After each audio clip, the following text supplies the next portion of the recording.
Bonjour et bienvenue dans cette nouvelle vidéo du Stratège Web, la chaîne qui vous parle de web, de business et d'esprit critique.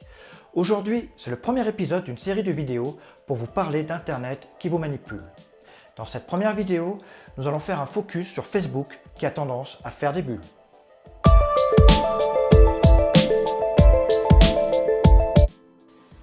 Bouh, ça fait peur ton truc, dis donc.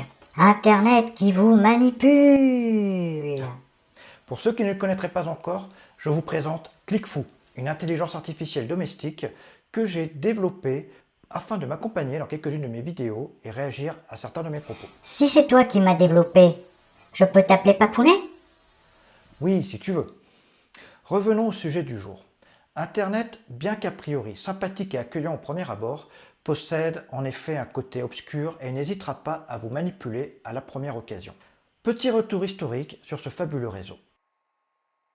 L'histoire d'Internet remonte en réalité au début des années 1960.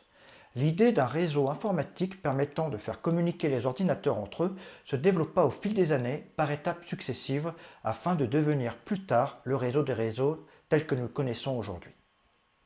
Tout d'abord, il y a eu la mise en place d'ARPANET, l'ancêtre d'Internet qui était le premier réseau informatique reliant des ordinateurs de plusieurs nations.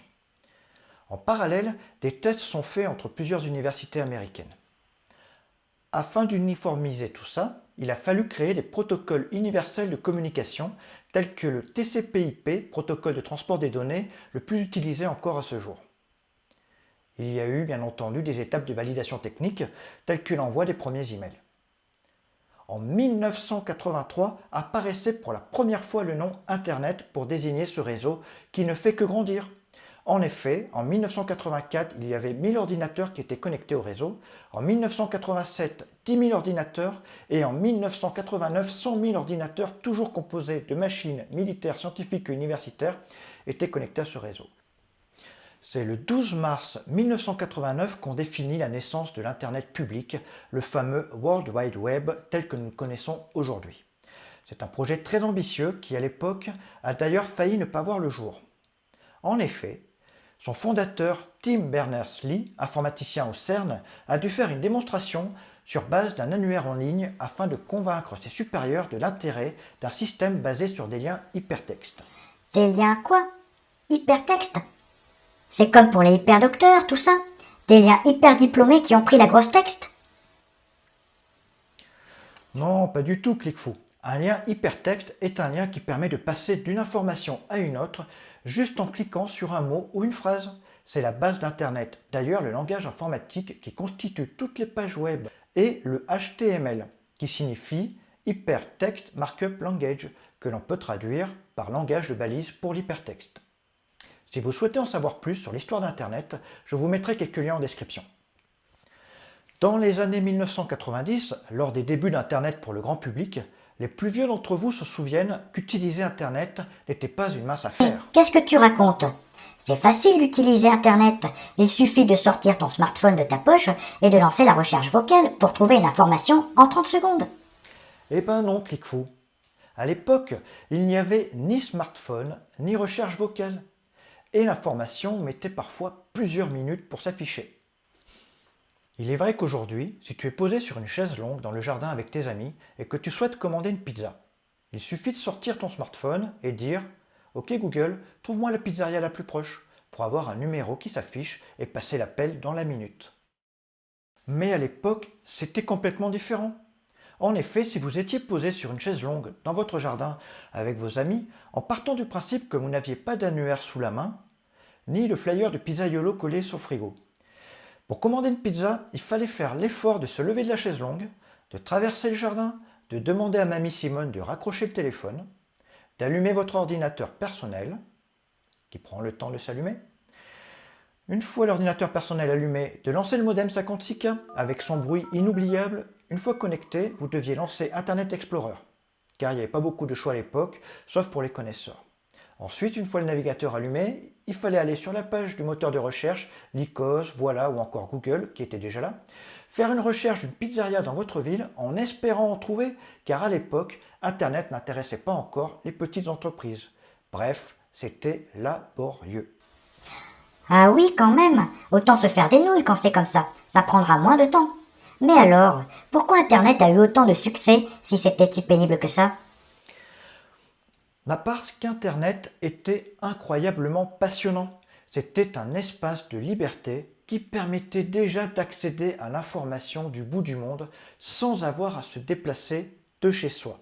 On pouvait discuter sur des chats avec nos amis en direct ou encore partager nos vies sur les blogs. Ça permettait vraiment d'entrevoir des possibilités infinies et percevoir un avenir meilleur. Ouah, Internet il est beau, Internet il est gentil. Vous étiez des gros naïfs en fait. Tu n'as pas entièrement tort, Clickfoo. Comme toute nouvelle technologie, Internet était aussi utilisé par des gens moins bienveillants. D'autant plus qu'à l'époque, Internet n'étant pas vraiment surveillé ou régulé, c'était le Far West. On y trouvait de tout. Hackers, pirates informatiques, arnaques, fraude bancaire, prédateurs sexuels sur les chats, diffusion de messages de haine et de violence sans filtrage, vente d'armes, de drogue, pornographie, et j'en passe. Beuh, j'ai envie de vomir. Rassure-toi, Clickfoo, au fil du temps, les diverses autorités, gouvernements et organismes de sécurité ont mis en place des règles, des sécurités et des contrôles afin d'assainir tout ça et de faire d'Internet un outil plus fiable et plus respectueux des utilisateurs. Des contrôles? Comment ça les contrôles? Mais c'est de la dictature, suppôt du gouvernement, liberté! Clickfoo, tu vas te calmer, ne me fais pas dire ce que j'ai pas dit. Les règles dans une société, c'est normal. Par exemple, on ne peut pas rendre la route sécurisée sans respecter le code de la route. Internet, c'est pareil. Sans partir dans des extrêmes, il faut que ce soit un minimum cadré. Et continue à te plaindre, sinon je te transfère sur l'Internet chinois et tu verras ce que c'est qu'un Internet verrouillé. Non merci, ça ira. Aujourd'hui, Internet est donc beaucoup plus sécurisé qu'avant grâce à notamment des systèmes bancaires plus fiables pour sécuriser les achats en ligne, tels que la double authentification par exemple. Les gouvernements aussi ont mis en place des règlements pour protéger les utilisateurs, en particulier la protection des données personnelles, qui obligent les sites internet à ne pas faire n'importe quoi avec celles-ci, comme ce fut le cas auparavant. Il existe aussi des contrôles et des polices du web qui traquent les criminels les plus dangereux, tels que les prédateurs sexuels ou autres trafiquants. Alors maintenant, peut-on dire qu'Internet est devenu enfin un monde tout doux et sucré comme la barbe à papa? On peut y laisser ses enfants dessus sans surveillance? On pourrait croire en effet qu'Internet est devenu bienveillant. Mais en réalité, il y a un effet pervers à cette impression de sécurité. En effet, c'est maintenant que l'on se sent en confiance que l'on est finalement le plus vulnérable. Vulnérable à quoi? Tu viens de dire que tout est sous contrôle. Tu remarqueras, Clickfoo, que je n'ai pas vraiment dit ça. J'ai dit que les problèmes les plus visibles, tels que la protection des utilisateurs, des transactions bancaires et les trafics de criminels, ont été en partie résolus. Du coup, il reste tous les problèmes moins visibles, tels que les arnaques diverses et variées, les dérives sectaires, les fausses informations, les pratiques médicales douteuses, le harcèlement en ligne, la propagande politique, les mauvais influenceurs, les faux experts, le complotisme viral et autres sujets du même acabit. Tu remarqueras qu'il y a un point commun à tous ces sujets. Vous l'aurez deviné, c'est la manipulation. Si vous prenez le temps d'y réfléchir, vous verrez que dans tous ces sujets, à un moment donné, il y a toujours quelqu'un ou quelque chose qui essaye de modifier soit votre façon de penser, soit votre comportement. Mais pourquoi y a-t-il autant de manipulateurs sur Internet? En fait, Internet est aujourd'hui utilisé par plus de 4,8 milliards d'internautes. C'est donc une immense opportunité pour tous ceux qui cherchent à toucher rapidement un maximum de personnes. Cette opportunité est souvent utilisée pour des bonnes causes, telles que pour promouvoir des œuvres caritatives, pour le lancement d'un projet, ou encore, comme ici, pour informer les gens sur des sujets qui nous tiennent à cœur. C'est le cas des vulgarisateurs scientifiques notamment. Mais malheureusement, cette opportunité d'atteindre autant de monde attire aussi des personnes qui ont des motivations moins glorieuses, telles que la manipulation de masse ou autres arnaques diverses et variées. Ah, je ne sais plus sur quel pixel danser moi maintenant. On fait confiance, on ne fait pas confiance, on fait quoi? Je sens que je vais bugger. Tu sais qu'il faut. Le monde réel est aussi plein de zones d'ombre dans lesquelles la manipulation est présente. La bonne nouvelle dans tout ça, c'est qu'il existe des outils et des bonnes pratiques pour lutter contre ces manipulations, ou du moins pour arriver à détecter les informations suspectes, les red flags, et se poser les bonnes questions avant toute action qui pourrait vous nuire. Une bonne partie de ces outils se trouve dans une boîte à outils qui est la sensibilisation à l'esprit critique. En effet, connaître les outils de l'esprit critique, tels que la connaissance des biais cognitifs, la zététique, l'éducation aux médias et à l'information, ou encore la connaissance technique des manipulations et arnaques diverses, vous permettra d'être mieux armé face à toute tentative de manipulation et ne plus tomber dans les pièges des manipulateurs. C'est comme avoir un super pouvoir pour détecter les forces du mal sur Internet. Et du coup, par où on commence? On les trouve où, ces manipulateurs de pacotille? Très bonne question, Clickfou. En fait, ils sont partout sur Internet, mais on ne trouve pas les mêmes dangers aux mêmes endroits. C'est pourquoi il est utile, je pense, de prendre le temps d'aborder en détail quelques-uns de ces environnements et de creuser un peu pour mettre en lumière les nuisances qui s'y trouvent. Après cette bien trop longue introduction, entrons dans le vif du sujet du jour. Facebook qui fait des bulles. C'est quoi le rapport entre la manipulation sur Internet et les bubules? Je vais y venir, mais avant, petite présentation rapide de Facebook. Ah non, tu ne vas pas encore nous saouler avec des dates et des trucs dans le genre. On veut du concret, nous. Oui, Clickfou, promis, ce ne sera pas long, mais il est important de connaître le contexte pour mieux comprendre ce qui s'y passe à l'intérieur. Après l'adoption par le grand public d'Internet, en 2004, un certain étudiant à l'université d'Harvard, Mark Zuckerberg, fonda ce Facebook avec l'aide de quelques amis étudiants. Hé, menteur, ça s'est pas passé comme ça. J'ai vu le film The Social Network. Zuckerberg n'a rien inventé. Il a piqué l'idée à d'autres étudiants et il y a eu plein de rebondissements. Oui, en effet, il y a eu quelques péripéties, mais comme tu m'as demandé d'aller à l'essentiel, je ne rentre pas dans le détail de cette histoire. Je reprends au début. Ce Facebook était un réseau social réservé aux universités, puis avec le temps, ce Facebook devient Facebook et sera accessible pour le grand public. Le succès de Facebook fut fulgurant. Le grand public l'adopte tout de suite pour pouvoir partager des moments de vie avec leurs proches. On pouvait déjà le faire à l'époque avec les blogs, ça, non? Oui, tu as raison. Mais pour avoir un blog, il fallait un minimum de connaissances techniques. Et surtout, il fallait faire l'effort de promouvoir soi-même son blog pour qu'il se fasse connaître. L'avantage de Facebook était qu'il était extrêmement simple d'utilisation et comme c'était le truc à la mode, tout le monde se mettait dessus. Il suffisait alors de publier une information ou une photo pour que tous vos amis puissent la voir. Mais pourquoi tu parles au passé? C'est plus comme ça maintenant? Beaucoup de choses ont changé avec les années. Le petit réseau social de partage de moments entre amis est devenu une immense plateforme regroupant près de 3 milliards d'utilisateurs. Avec une telle audience, difficile pour Facebook de continuer à montrer les publications de tout le monde à tout le monde. Il a fallu réfléchir à un système automatisé qui diffuse les publications aux personnes en fonction de la popularité de celles-ci. Pour faire simple, une publication de Tata Monique qui montre pour la énième fois la photo de son chat dont plus personne ne clique sur j'aime ou ne partage les publications aura moins de visibilité que la publication de l'annonce du mariage de Marc et Julie s'ils ont reçu 55 commentaires de félicitations, 36 j'aime et 24 partages. Et ce même si à la base Tata Monique a plus d'amis que Marc et Julie. Moi, j'aime bien les chats. J'ai d'ailleurs une copine qui s'appelle Tricotine et qui est une chatte super sympa. Il faudra que je te la présente un jour. Avec plaisir. Mais laissons de côté les chats pour le moment et revenons à nos moutons. Le filtrage automatique de la diffusion des publications de Facebook s'appelle l'algorithme de Facebook. Cet algorithme a lui aussi beaucoup évolué avec les années, et pour le meilleur, mais aussi pour le pire. Facebook étant devenu une immense plateforme, plusieurs éléments se sont greffés à celle-ci au fil des années. Tels que l'ouverture aux professionnels, page Facebook Pro, boutique Facebook ou régie publicitaire. Il y a eu aussi l'ouverture à d'autres applications de l'écosystème Facebook, écosystème que l'on appelle Meta.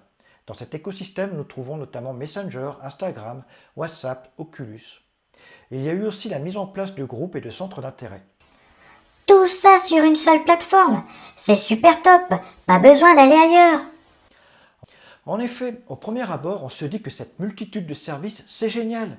Mais en y regardant de plus près, on se rend compte que ça pose un certain nombre de problèmes. Le plus évident est celui que tu viens de relever, Cliquefou. Lorsque tu dis qu'il n'y a plus besoin d'aller voir ailleurs. C'est un des objectifs de Facebook que de nous garder sur sa plateforme. Et pour cela, il utilise plein de méthodes, pas toujours éthiques, de manipulation pour qu'on se sente bien chez lui, au point de parfois même ne plus vouloir en sortir. Un peu comme dans une bulle.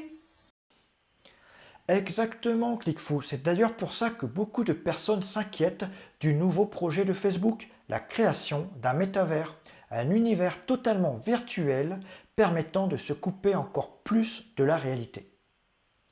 Mais là, ce n'est que la partie visible de l'ice Zuckerberg, car la manipulation sur Facebook existe sous bien d'autres formes, parfois plus subtiles, mais tout autant dangereuses si on ne fait pas attention. On peut classer ces manipulations en deux catégories, les manipulations humaines et les manipulations de l'algorithme. Tu veux dire qu'en plus des humains, les robots aussi peuvent manipuler? Ça me donne des idées, ça. N'y pense même pas.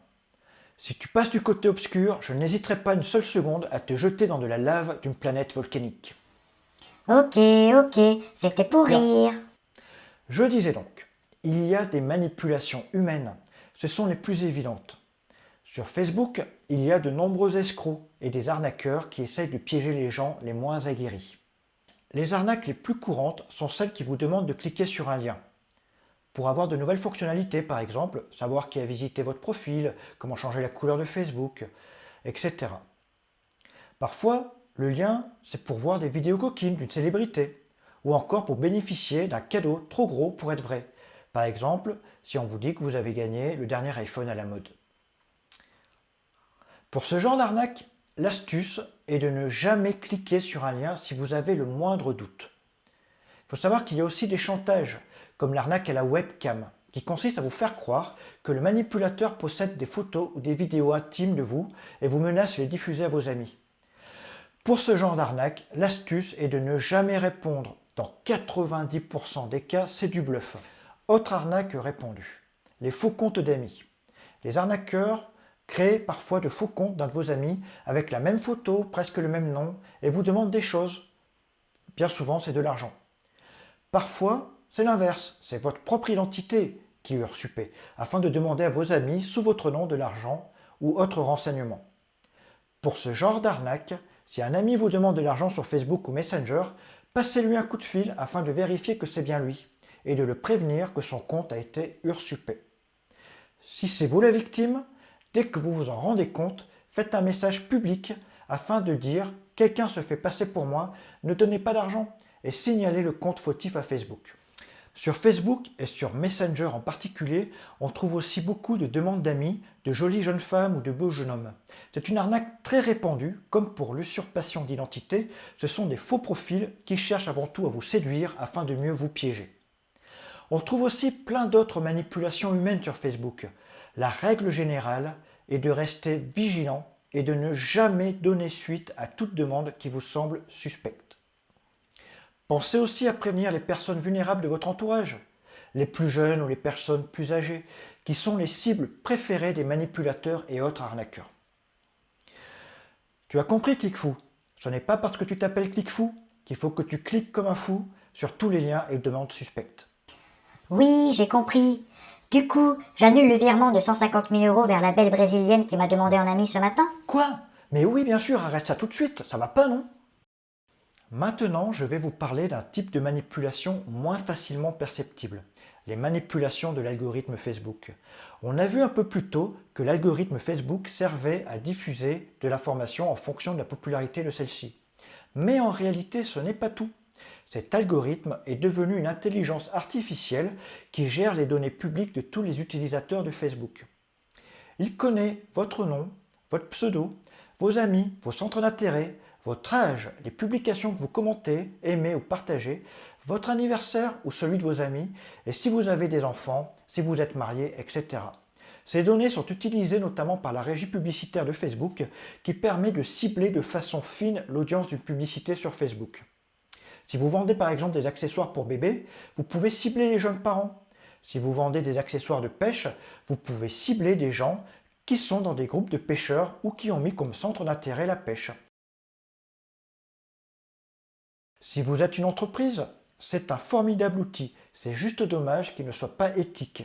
En effet, vous comprendrez que l'algorithme vous manipule car il utilise vos informations sans votre consentement, notamment pour de la publicité.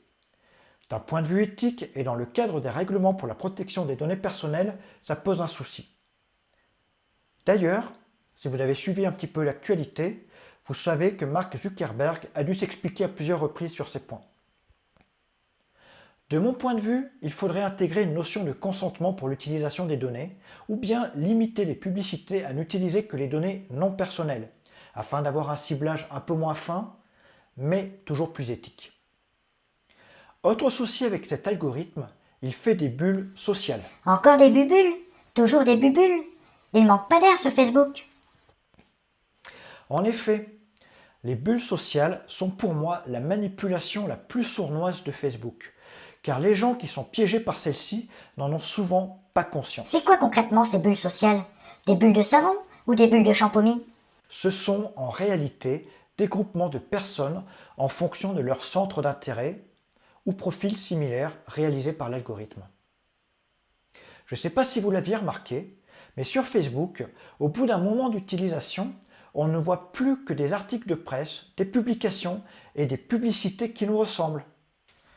Si par exemple vous cliquez sur un article qui parle de pêche à la mouche, vous allez recevoir dans les jours qui suivent des publicités sur des articles de pêche, des propositions de groupes d'amateurs de pêche à la mouche, et vous verrez aussi d'autres articles de presse qui ne parlent que de pêche. Si vous êtes 100% mordu de la pêche et que rien d'autre dans ce bas monde ne vous intéresse, à la limite, pourquoi pas. Mais si, comme la plupart des gens, vous avez plein d'autres centres d'intérêt, divers et variés, et si vous souhaitez découvrir de nouvelles choses, il faut savoir que Facebook ne va pas dans le sens de l'ouverture vers de nouveaux horizons, mais au contraire, vous enferme dans ce que vous connaissez déjà. Là où ça pose un vrai problème, ce n'est pas sur la pêche bien entendu, mais Facebook fait ça aussi avec tous les sujets, même les plus sensibles. Imaginez par exemple qu'une personne un peu fragile tombe par hasard sur un article partagé par un ami complotiste, par exemple qui parle de la Terre plate. Cette personne lit l'article sans être franchement convaincue, mais une graine de doute s'installe en elle. Lorsqu'elle revient sur Facebook un peu plus tard, Facebook ne lui propose que des articles sur la Terre plate, des propositions d'entrer dans des groupes complotistes, etc., tout en excluant tous les articles scientifiques fiables qui pourraient contrebalancer cette théorie fumeuse. Il est facile de comprendre que l'on peut tomber facilement dans des croyances et des dérives sectaires, des mouvements politiques parfois extrêmes. On a vu les dégâts lors de la crise du Covid, avec tous ces gens qui se sont regroupés dans des groupes Facebook à publier leur vérité, qui était forcément mieux que la version officielle, car en faisant leurs propres recherches, comme par hasard, ils ne tombaient que sur des articles qui n'allaient que dans leur sens. Contre ce genre de manipulation sournoise, la meilleure des solutions pour ne pas se faire piéger est à mon sens de se forger un esprit critique et d'être capable de se remettre en question en prenant le temps de sortir de sa bulle afin de voir et d'écouter les versions opposées et se faire un vrai avis en connaissance de cause et non pas un avis biaisé par cette bulle sociale. Il suffit d'éclater les bubules en quelque sorte. Ah, si c'était aussi simple, Clickfou, ce serait génial. Mais dans la réalité, les gens qui sont dans des bulles sociales sont souvent convaincus d'avoir raison. Si vous avez un proche qui semble enfermé dans une de ces bulles, en ne partageant que des théories fumeuses ou des messages de propagande politique, il peut être utile d'y aller plutôt en douceur et de lui expliquer le fonctionnement des bulles sociales pour que de lui-même prenne conscience de sa situation. Si ça ne fonctionne pas, il est possible d'utiliser d'autres outils de l'esprit critique tels que l'entretien épistémique pour l'aider à y voir plus clair. Et voilà, on arrive au bout de cette première vidéo de la série Internet vous manipule. Si cette vidéo vous a plu, pensez à vous abonner et de cliquer sur la cloche afin de ne pas louper les prochains épisodes. La vidéo suivante de cette série est prévue pour le mois prochain. Prévoyez un masque car je parlerai d'un réseau social particulièrement toxique. Je vous remercie pour votre attention et rappelez-vous, vous n'êtes pas une mouche, ne vous faites pas piéger sur la toile. À bientôt!